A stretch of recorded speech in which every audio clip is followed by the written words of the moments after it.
Hey, On the hey, microphone, good job Bruce. over there. It's really good how you do Really it.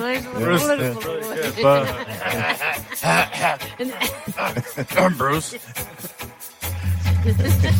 Welcome to Flipping Off, a purpose-driven podcast about flipping houses and making a difference. All right. Well, hello everyone. Dave and Melina Boswell here in the studio again, and today we have. We're going to start off different. If you've never been to our club before, we have this wall inside of our training room, if you will. And this wall, we're not sure what we call it exactly, but something to the effect of the inspiration wall or something to that effect, where students can literally post like postcards and write messages and maybe things, little tidbits they got from a class or something that they just want to share. And we kind of rotate through it and so forth. And it was Melina's idea as we rebranded and redid a bunch of the construction in there. And there was a post up there recently that I loved it. I mean, I read it, and I was like, this is freaking awesome. And Yep. so we brought a copy in to the studio today, and Melina's here, and she's going to open us up by reading this. So if you wouldn't mind, honey. Yeah, you know, it's funny. I haven't read it for a while, so I wasn't reading it right now, and I was like, oh, just as you were speaking, I wasn't even listening to you because I started reading it, and I was like, oh my gosh, I have to read this out loud. Oh. So anyway, it's all right, I'll go ahead. So don't judge me. Okay. So it says, Melina and Dave, you bring new meaning to REO. While that you teach real estate, you serve onions with awesome sauce. You delicately peel our onion skins layer by layer. You like to let some onions simmer and soften up, while others you slice and dice. You know when to bake some and roast others. You teach us to see You teach us to see without our onion goggles, to speak without the offensive onion breath, and to expose our innermost onion flower. You are master chefs in the way you handle our onion hearts, and you deserve and three Michelin stars for your excellent cuisine that is worth the journey. So from the bottom of my onion heart, I want to thank both Dave and Melina for the fearless courage put forth so many years ago to step up and shine a beacon of light for us to follow.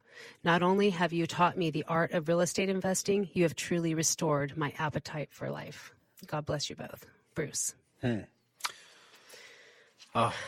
in the studio we have Bruce, Mr. Bruce Redman.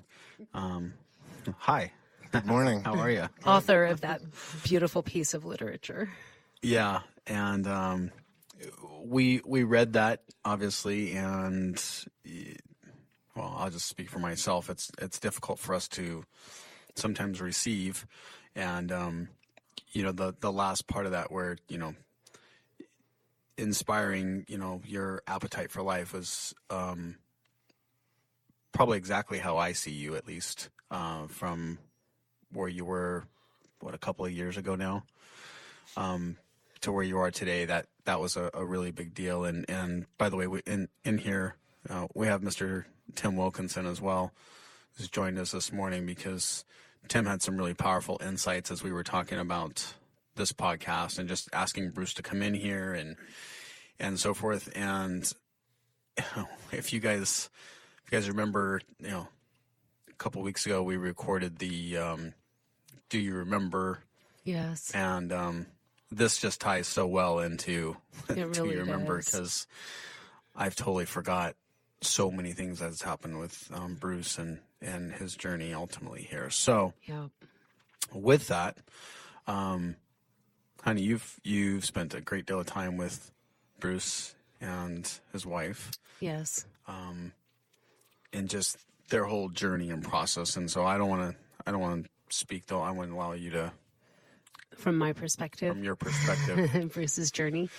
Yeah. So I think I was sharing earlier that, for me, the reason Bruce is so important or significant and important, aside from your beautiful onion heart, is that when when you came to us, you know, you were in a position in your life where you had sold a business.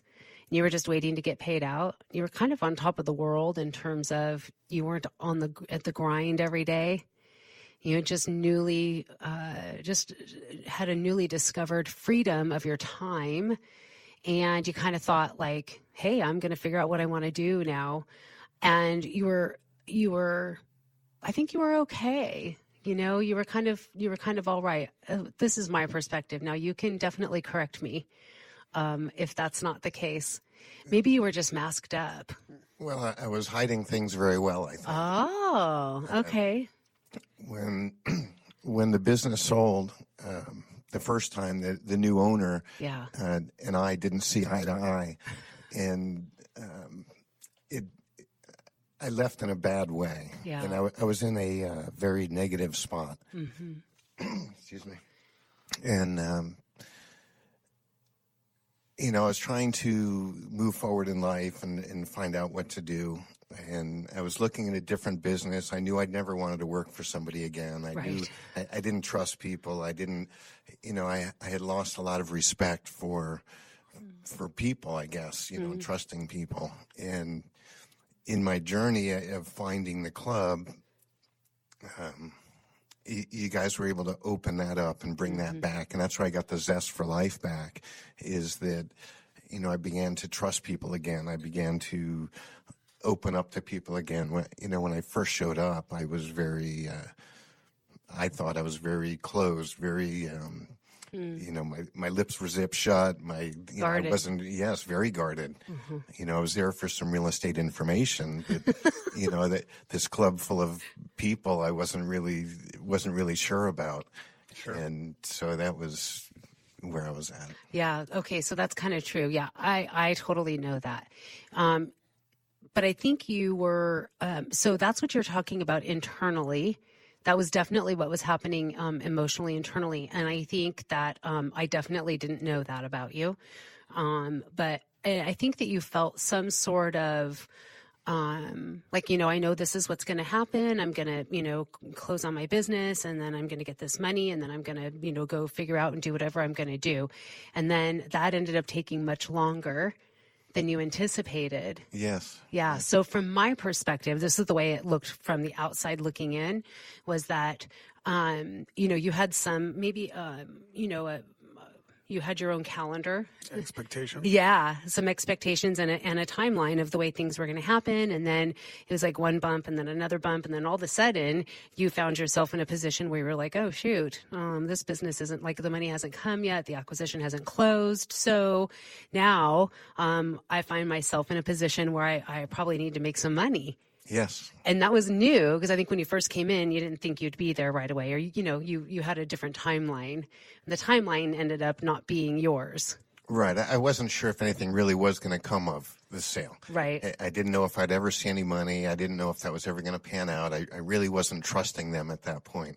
Right. So the uncertainty of the future was there, and I was looking to find a way to secure that. And that's when I started looking at a business to buy or something along that route. Right. And I had found a business, and I had tried to put something together to purchase it, and the numbers just didn't work out. And so I kind of had that on the back burner, and that's when I found the club. Mm-hmm. Yeah, interesting. Do you mind me asking real quick, how old are you, Bruce? 57. So 57. So you'd be, we'd call it like headed toward retirement, although I know you have no real expectations of like never working, but, you know, be on your motorcycle and enjoy life and that kind of thing, right? Correct. So, and I think a lot of people that come to the club can identify with that. I mean, there's just a lot of people that are in that spot of like, okay, so what's the next chapter of my life? What do I want to do? Where am I going to go? And so as you were looking at that business, I don't remember, I can't remember all the different conversations we had. I mean, there's countless hours that Melina and I just talked about like that business that you brought. Because I remember ultimately you ended up, you know, mentoring more with Melina and I, and just, you know, reaching out and looking for help and guidance and assistance in quote unquote the real estate game, right? Mm-hmm. But what ended up happening was Melina specifically, you ended up doing a lot of work with Bruce on that business that he found, right? Yeah. So yeah. maybe cue us in on some of that stuff. And I know, Tim, you had mentioned a few things about this, but I'm kind of in the dark. My memory is pretty vague of all the different things that took place there, and I think that's a pretty big deal because it's some really cool stuff that took place that we forgot about. Yeah. So, well, Bruce, why don't you share? Because you bought the business, but then you had the idea that you wanted to buy the building too. Well, I was in the beginning, the building was not part of the business. Right. It was for sale. And I was having a hard time making the numbers work to make it be something I wanted to be part of. And it wasn't until I took the classes that the creative acquisition classes and some of the different things that I then realized, well, if I add the building to the deal, that all of a sudden it made sense. And so I used, all the cap rate valuations to come up with a valuation on it. And, I listened to what you said, listened to what his problem was or his issue. And Right. I was able to put all those things together and solve his issue. And in the end, I ended up with the building as part of the deal. And then it was about a year later that I realized the business isn't really what I wanted to do. I was more involved in the real estate, and I wanted to spend more time out, helping homeowners and not in the depth of this building on the cold machines, making parts anymore. So Which was a big stretch for you. Something completely new, because that's where generally in your past you've been very comfortable. yes, I've been an engineer. Yeah, And yeah. I've always been on machines, and I've always felt comfortable with the oil and the grease. No heartbeat, no emotions. They don't talk back. Don't have to feel anything. Right. They do That is- exactly what you want them to do. Right. Yeah. Right. And if they don't, then you have to tweak something and then it works. Right. You hit it with a hammer, and Right. move on. Nothing like human beings. Correct. You can't hit them with a hammer and No, They it do, doesn't yeah. even work. It turns out. We tried it. It doesn't work. No.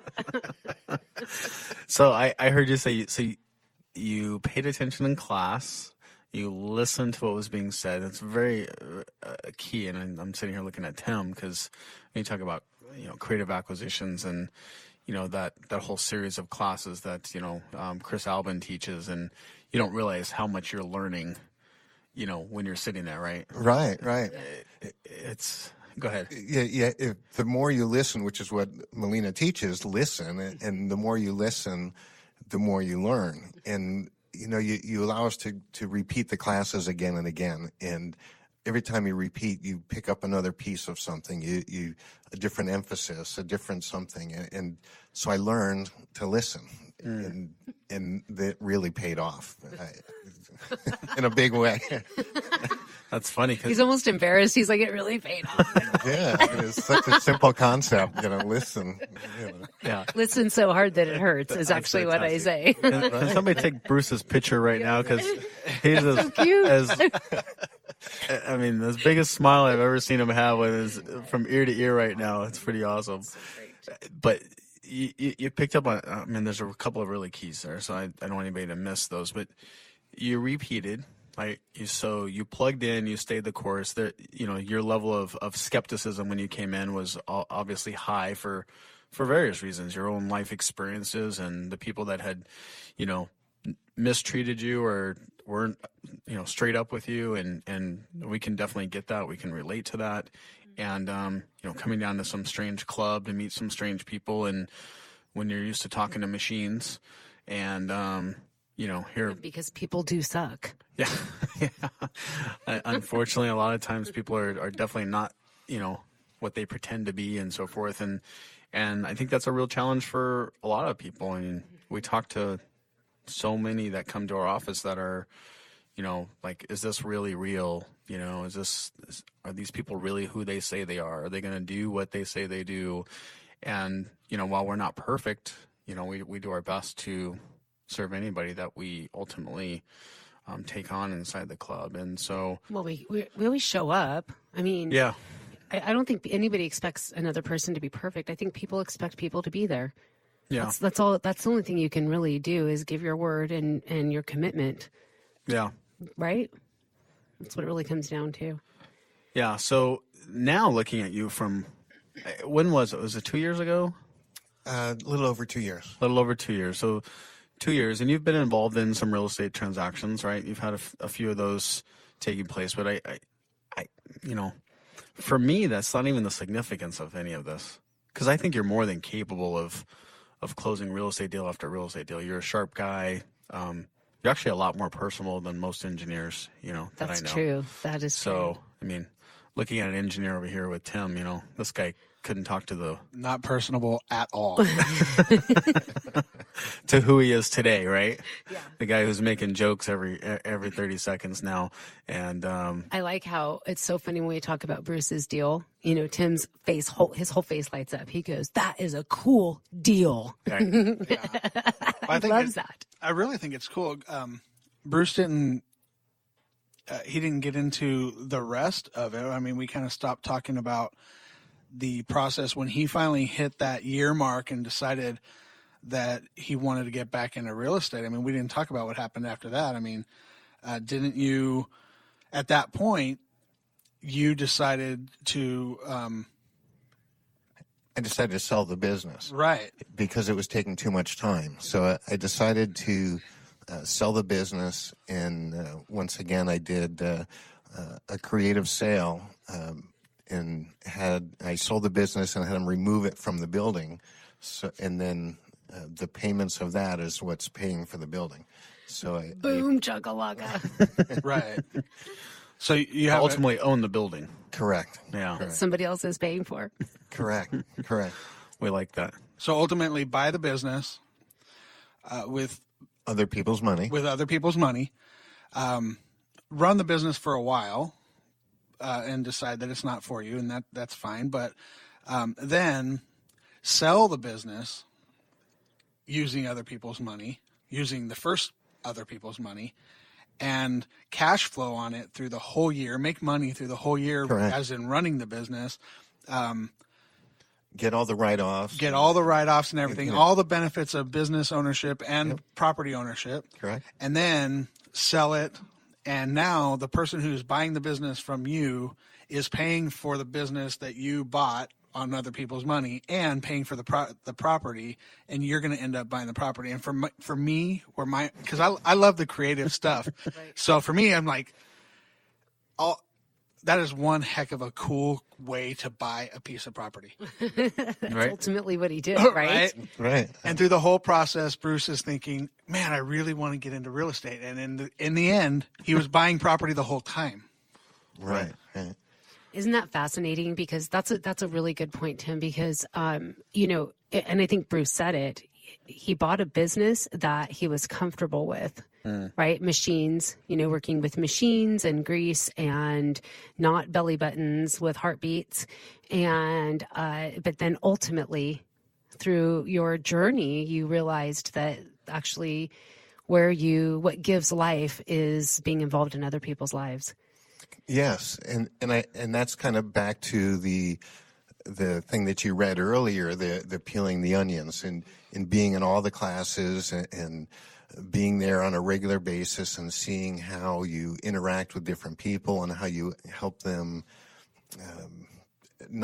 maybe not intentionally, or it doesn't appear as it's intentionally to help people, but in a roundabout way, it helps everybody learn how to be a better person. I talk about the onion skins and the onion breath, and you can't show up the door with baggage. You can't.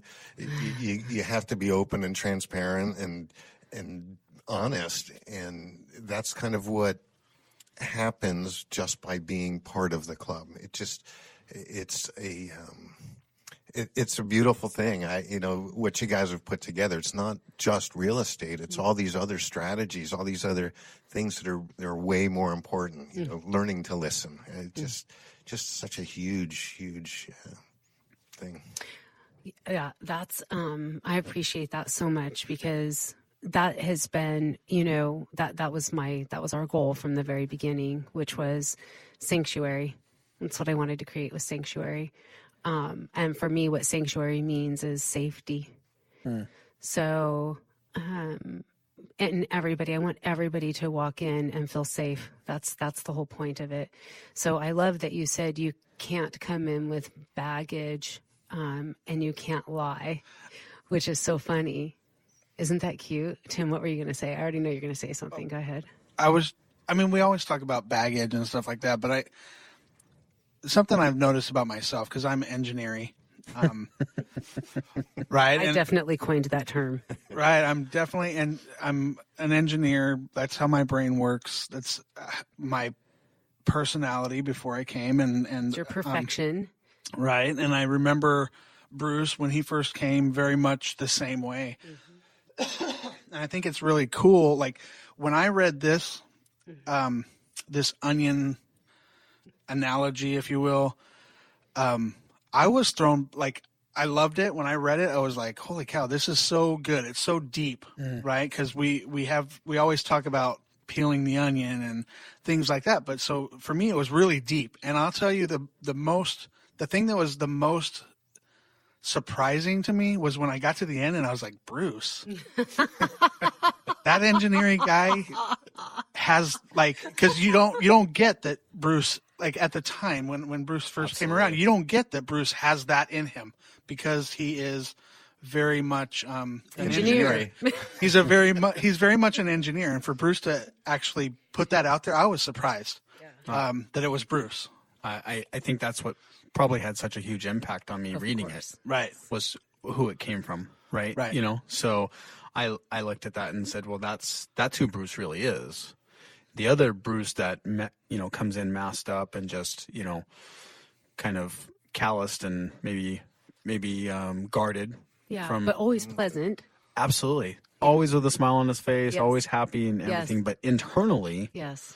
really struggling to find his way and purpose and, zeal for life. And just seeing that come out in you the last couple of years is just awesome. I mean, it's funny when we were talking to that homeowner, and, it's not every day that I can take, an hour out of my day and talk with Bruce and talk with the homeowner and that kind of stuff. But when I got off the phone with you and the homeowner, I didn't feel zapped. I don't know if that makes sense to anybody, but It's perfect sense. Definitely. you feel like you brought something to the equation and to my life, to where I go, hey, with Bruce calls and Bruce needs something, I'm happy to help him. I'm happy to carve that time out. And for me, that's a really big deal, because not everybody that comes in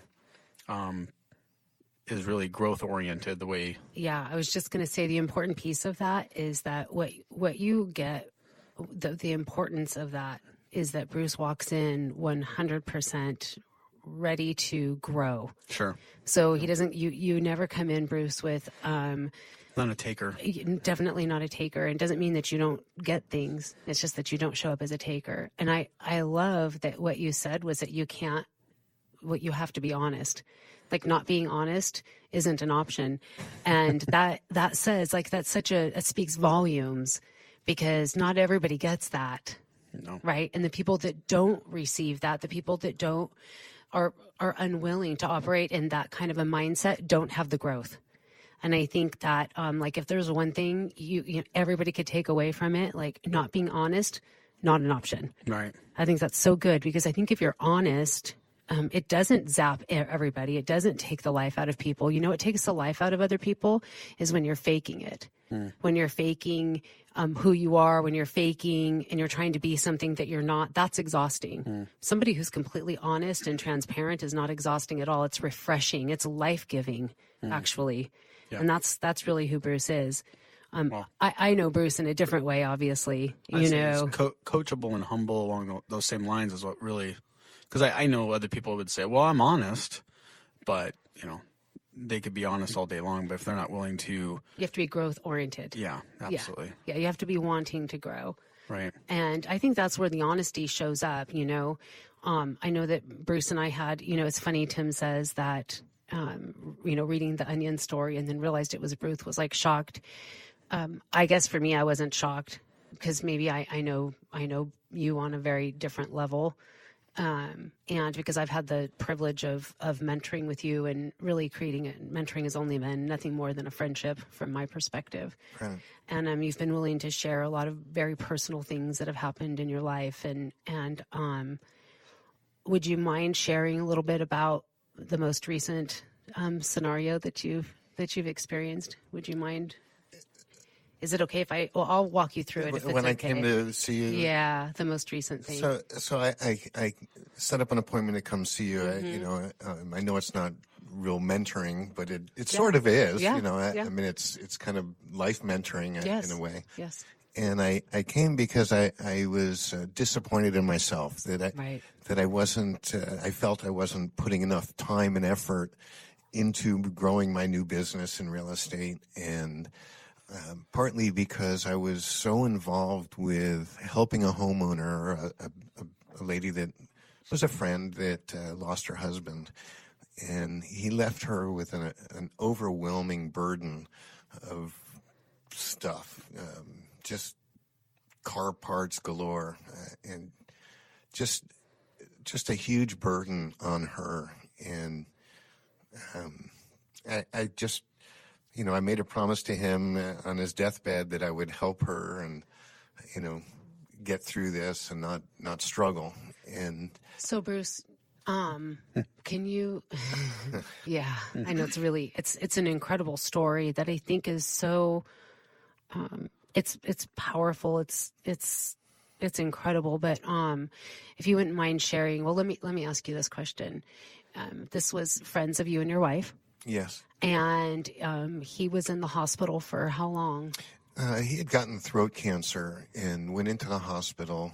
Had been in about a year. He lost his voice right in the very beginning. They put in a trachea, so he couldn't talk, and so he was pretty much bedridden for about a year, for an entire year.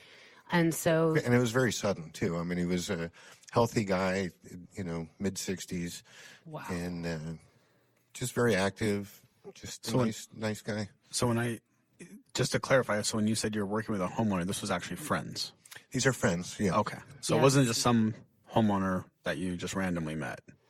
No, okay. It was somebody that he knew. He was telling me, this is how the conversation went. He comes in and he's having a conversation with me about feeling disappointed in his in the activity, his effort, and so I said, well, what have you been doing? And then he starts sharing with me, well, I've been spending all this time, helping this woman, she has this and that, and then I was like, wait a second. Wait, who is this person? Like, let's back up and tell me about her and why are you doing this and what is it that's going on? So then he begins to share this story with me about, these friends. And then at some point, Bruce, you hadn't gone to go see him in the hospital. Yeah, I don't like hospitals. Hospitals and me don't get along. So I just do everything I can to avoid them. And I knew, after he'd been in there for a year, and I knew it had to be getting close. And I knew I had to go say goodbye. I had to thank him for being my friend. I had a conversation with Yanni even before I did that. How do I go thank somebody and say goodbye and do that stuff? And it was a very tough visit. And I went in and thanked him for being my friend, thanked him for, everything he's done to support my wife. I mean, he's the one that allowed me to go travel because he was there just to stand up and help my wife when I was gone, and allowed me to feel comfortable being away weeks at a time. And, a lot of other things also. But so I went in and thanked him and said, I got your back. I'll, look after your wife. And he was gone within 15 minutes. So, I mean, he was able to let go. And so it was just a very touching thing. So I think that's it's difficult to really hear and receive what happened, and I think when you and I spoke, it was obviously, in a more intimate setting than sitting here like this, but it was, you knew that you needed to let him know that you would take care of his wife. Absolutely. You knew that conversation needed to take place. Absolutely. And so you had the conversation, and he passed away within 15 minutes. So it was as if he was waiting for you to show up to tell him that you would take care of his wife. Yes, absolutely. So now, fast forward, you and I are sitting in my office, and you're telling me I'm not putting enough effort into my business. And I was, because it turns out that so much of your time was being taken up by helping this widow. Yes, yes. And it gave me the opportunity to look at you and say, man, Bruce, do you realize what you're doing? Like you're saving her life, right? You allowed a man who was a friend to, go home, if you will, in peace because of a promise that you made. So your word meant everything to him. And now you're actually living in your word. And that, how could you possibly think that you're doing anything other than being incredibly successful? I didn't see that, and sometimes it takes somebody else to point that out. Mm-hmm. What I saw was that, I have an office at the shop and I'm not there. I have I'm not putting the effort in. I've signed up to be part of the serving team and give back, and I'm not there giving back, and I'm not showing up in class anymore, and I'm not participating, and that's what I saw, and I didn't see I committed to this person, and I'm putting a lot of time and energy into that, but I felt that I wasn't, I was disappointed in myself for not following through with my other commitments. Right. And the reality is that you, and this is what I pointed out to you, do you realize that you are living you're actually living the dream? You're living what Dave and I have been working so many years to create for people, an opportunity to live a life of significance.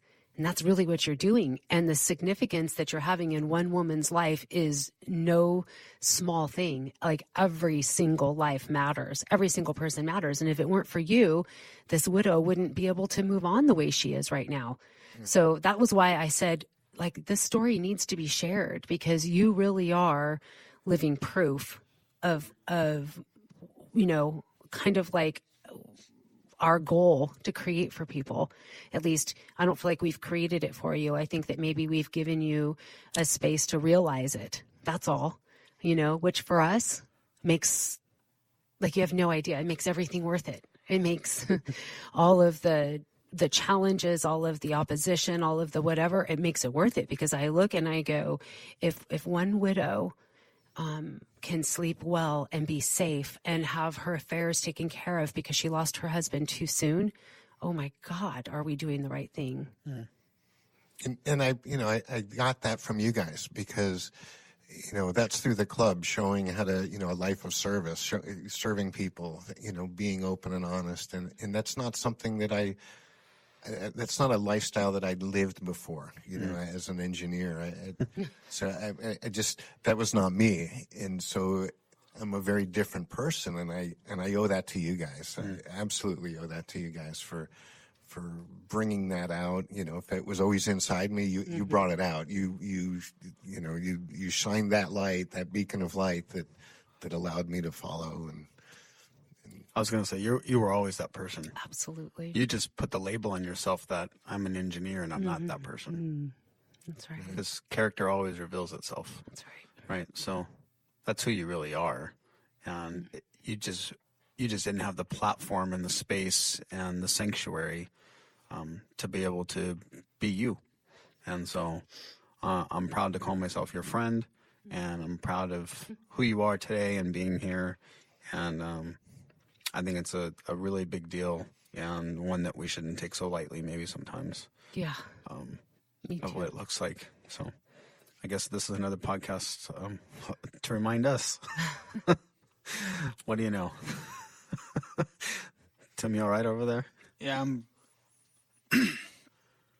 I'm good. I'm always inspired by stories like that where people are able to be who they're supposed to be and be who it feels right to be in the end. Because again, I very much identify myself like Bruce as a engineer. I was much more comfortable with, the computer in the corner than by dealing with you, the owner. And knowing that I wanted so much more for myself. But when I really look back, the things that always made me feel the best was when I was being impactful. And, Bruce kind of came to the club in a position where, he had a successful life. He sold a successful business, right? And I think it's just really cool to be a part. I mean, I know, like me personally, I've had very little impact on Bruce, I think. We talk now and again, but just to be part of the whole that has made a space for Bruce to be able to experience what he's experienced is just really cool for me. To just know that I'm a part of that, because I want to be impactful, and maybe I wasn't as impactful on Bruce as I probably could have been or should have been, but I just enjoy seeing that, if that makes sense. Well, it makes perfect sense because you're part of the building of the sanctuary. You're part of the sanctuary. Right. You're the reason the sanctuary exists, and now so is Bruce for the next club member. Right. That's incredible. Yeah. Yeah. Yeah, it's pretty cool. Well, thanks for taking time out and sharing with us and getting out of your comfort zone. Yeah, Bruce, thank you so much for really everything that you've done. And there's so much more, because you've helped this widow, but you've had a huge impact on the club too. You have inspired us. Whenever there's anything to be done, you say you're not serving, you're not helping, but oh my gosh, yeah. I know you are. I mean, there's shelves in the warehouse right now because of you. There is a family that was moved into a home because of you. There's so many things that you've done, that you've gone above and beyond. And so we're very, very grateful for you for that, for sure. Yeah, So. absolutely. And I'm very grateful in return to everybody in the club, and especially you, Dave and Melina. Thank you. Oh, that's awesome. All right. Well, Boswell's. we're Flipping out.